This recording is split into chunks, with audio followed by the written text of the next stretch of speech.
Explained class.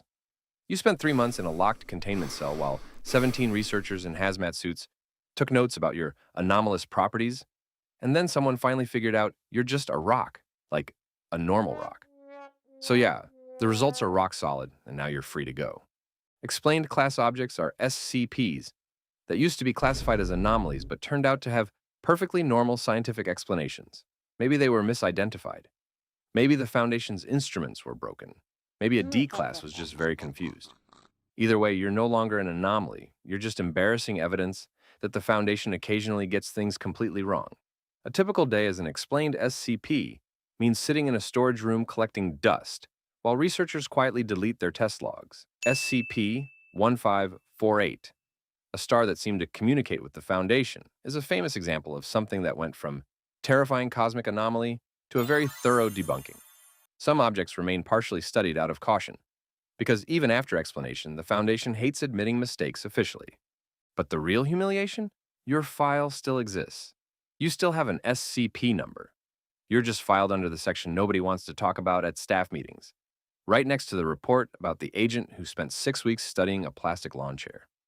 The Foundation assigned a team, wasted thousands in research funding, and terrified D-class personnel, all because someone panicked at something completely ordinary.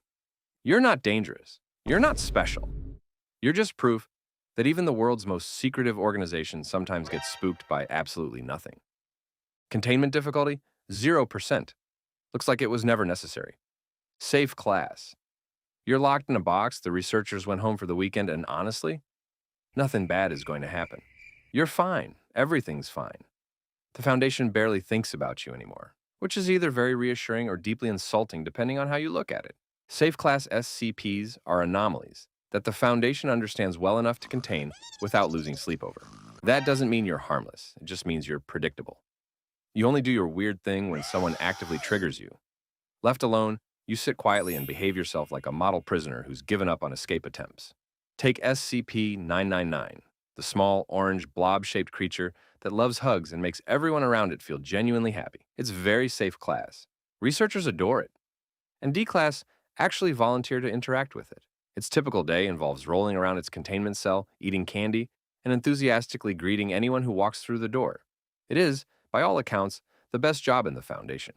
Then there's SCP-914, the giant clockwork machine that processes objects and people through different settings. Completely safe, as long as nobody puts a D-Class through the very fine setting, which they absolutely have done multiple times. Being safe class means your containment budget is minimal. No specialized cells, no armed escorts, no panic alarms connected directly to the O5 Council. Researchers treat you less like a world-ending threat and more like a mildly interesting science project. You're studied, documented, and then mostly forgotten about until someone needs test results. Anyway, it's comfortable, it's calm, and it's kind of boring, honestly. Containment difficulty? Low. You're probably the most manageable monster in the building. Euclid class. The researchers thought they understood you. They wrote detailed containment procedures, memorized every behavioral pattern, trained specifically for your quirks, and then last Tuesday, you did something completely new that killed 2 guards and baffled everyone. Welcome to Euclid class, where unpredictable is the only reliable thing about you. Euclid class SCPs require significantly more resources to contain because the Foundation doesn't fully understand them yet, or because they're inherently unpredictable. If you're autonomous, alive, or capable of independent thought, you're probably Euclid. You might not even be trying to cause problems. But the Foundation can't take that risk. You're not quite dangerous enough for Keter, but you're definitely too weird for safe class. SCP-173, the concrete statue that snaps necks the moment nobody's watching, is one of the most famous Euclid-class objects in the Foundation. Its typical day involves sitting motionless in its cell while at least 2 personnel maintain constant eye contact with it. If you blink once, you're doomed. That's it. That's the breach. It can't communicate. It can't negotiate. It just moves impossibly fast. In the half-second, your eyes are closed. Simple, terrifying, and perfectly contained, as long as nobody has allergies. Then there's SCP-131, the little iPod creatures that just follow people around chirping happily. And yes, it's also Euclid, because even adorable things get complicated when the Foundation doesn't fully understand them. Being Euclid means you're studied constantly. Researchers argue about you at meetings, and your containment procedures get updated every few months. you're never quite figured out, which, depending on your perspective, is either frustrating or the only thing keeping you relevant. Containment difficulty? Medium. They think they've got you, and they're mostly right. Keter class. The Foundation has thrown everything at you. Armed task forces, experimental technology, containment procedures spanning 40 pages, and you've breached containment 17 times in the last 2 years alone. Not because you're particularly trying, just because keeping you contained is genuinely, catastrophically hard. Keter class SCPs are anomalies so difficult to contain that the Foundation's resources and understanding are constantly stretched to their limits. Here's the important thing that most people get wrong. Keter doesn't automatically mean most dangerous. It means the hardest to keep locked up. A universe-ending button could be safe if it just sits there. But a cat that randomly teleports anywhere on Earth? Keter. The classification is about containment difficulty, not destruction potential, though plenty of Keters are both. SCP-682 is the most infamous Keter in the Foundation's history, a massive, nearly indestructible reptilian creature that hates all life with extreme passion and has survived acid baths, explosions, reality restructuring, and every termination attempt the Foundation has thrown at it. Its typical day involves sitting in its acid containment tank, slowly regenerating from whatever the Foundation tried last, and attempting to communicate its total hatred of everything that exists. Researchers who interview it consistently report being deeply disturbed. 682 doesn't just want to escape, it wants to end all life. And every breach attempt is a masterclass in creative destruction. Being Keter means hundreds of personnel exist specifically because of you. Your containment costs more than most sites' entire annual budgets, and you've probably killed people just by existing. Containment difficulty? Extreme. They haven't stopped you, they've just slowed you down. Thaumiel class. Every other SCP class is about the Foundation trying to control something dangerous. But you're different. You're not something the Foundation fears. You're something the Foundation uses. So you're not the monster, you're the leash.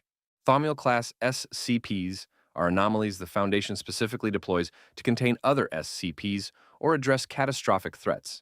If you're Thaumiel, your existence is classified at the highest possible level. So high that most Foundation personnel don't even know you exist. Only a small number of people outside the O5 Council know your location, function, or current status. So you're basically the secret weapon inside the secret organization. SCP-2000, codenamed Deus Ex Machina, is the most significant Thaumiel class object in the Foundation's arsenal. Hidden beneath Yellowstone National Park, it's essentially a humanity reset button. It's a facility capable of restoring human civilization from scratch after a complete extinction-level event. It clones people, repopulates the Earth, and rebuilds society using stored genetic and cultural data. Your typical day as SCP-2000 involves sitting dormant, while a skeleton crew maintains you in perfect working condition, hoping desperately that today is not the day they need to press the button. Because if they need to use you, it means everything else already went wrong. It means the Apollyon class SCPs won. And it means civilization has already ended. You are the Foundation's last possible option when all other options have already failed catastrophically. Containment difficulty. Non-applicable. You're not contained. You're deployed. Archon class. The Foundation could contain you. They've run the simulations, drafted the procedures, and allocated the budget. Everything is ready. And then, some random senior looked at the plan and said, "Yeah, but what happens if we actually do this?" And everyone in the room went very quiet. Archon class SCPs are anomalies that the Foundation has made a deliberate choice not to contain, because putting them in containment would cause worse problems than leaving them alone. You're not uncontainable. You're just better left where you are. The Foundation watches you, monitors you, documents you, but they don't touch you. The risks of containment outweigh the risks of leaving you free. This is a deeply uncomfortable class to be assigned because it means the Foundation has looked at you, looked at what happens if they interfere, and concluded that the world is actually safer with you wandering around than locked in a room somewhere. Maybe you're so intertwined with natural reality that removing you breaks something fundamental. Maybe your containment would destabilize the region. Maybe the Foundation tried once and immediately regretted it. A typical day as an Archon-class SCP means existing freely while Foundation agents observe from a careful distance, filing reports, taking measurements, and quietly updating their do-not-touch protocols. You're tracked constantly but never approached unless absolutely necessary. The strangest part? You're technically free. By every observable measure, you're living your life without containment. But those surveillance cameras never stop watching. The Foundation hasn't let you go. They've just decided that the cage around you needs to be very, very large. Containment difficulty? Chosen not to. That distinction keeps researchers awake at night. Apollyon class. You can't be contained. You're not trying to escape, because escape already happened. Or it's about to, and the Foundation is throwing every resource they have at the problem while quietly accepting that they may not win this one. So yeah, you're not a security issue. You're a potential end of everything. Apollyon-class SCPs are anomalies associated with world-ending scenarios. They're K-class events that either cannot be contained or are actively, imminently breaching containment in ways that threaten all of human existence. If Keter means extremely hard to contain, Apollyon means we're not sure containment is even possible anymore, and the planet might be at stake. Take SCP-2399, which is a massive, malfunctioning alien structure buried inside Jupiter, continuously attempting to repair itself while apparently preparing to attack Earth. The Foundation discovered it, studied it in horror, and realized the only thing currently slowing its progress is SCP-2798, another anomaly, accidentally interfering with its systems. The Foundation didn't contain SCP-2399. They found something else that was already stopping it and prayed it kept working. A typical day for SCP-2399 involves slowly, patiently repairing itself, while the O5 Council monitors its progress and updates contingency plans for scenarios where Jupiter-based alien infrastructure successfully destroys all life on Earth. Being Apollyon means the Foundation mobilizes on a scale nothing else triggers. Think MTF units, Ethics Committee emergency sessions, O5 direct involvement, and Thaumiel-class SCPs deployed as countermeasures. You're not just dangerous. You're the reason the Foundation built SCP-2000 in the first place. Containment difficulty? Potentially impossible. The Foundation is trying anyway. That's either heroic or insane. Neutralized class. You were real once. You had containment procedures, a dedicated research team, incident reports, and a carefully maintained cell. And then one day, something went wrong. Or maybe something went right. And now you're gone. The anomaly is over. And you're neutralized. Neutralized SCPs are anomalies that are no longer anomalous. The object was destroyed, the entity died, the phenomenon stopped, the properties faded, and for whatever reason, you no longer require containment because there's nothing left to contain. Sometimes this happens accidentally during testing.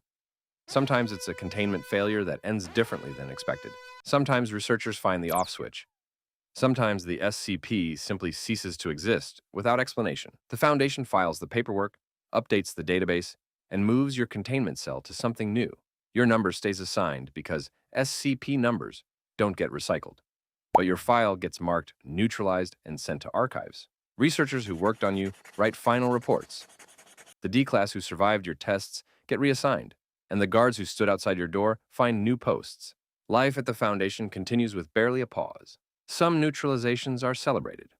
Others are mourned. SCP-1762 was a simple cardboard box labeled "Here Be Dragons" that periodically released small origami dragons that flew around and played with staff before returning home. Then, something changed. The dragons began returning injured. Messages appeared on the lid speaking of war and loss in their world. Eventually, the box opened one final time, burnt and damaged, and no dragons emerged. Still, the paperwork is filed, the cell is empty, and the Foundation moves on. Containment difficulty? None required. At least not anymore. SCP classes aren't just filing labels.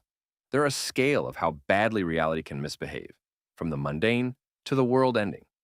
Subscribe if you made it through without being reclassified yourself.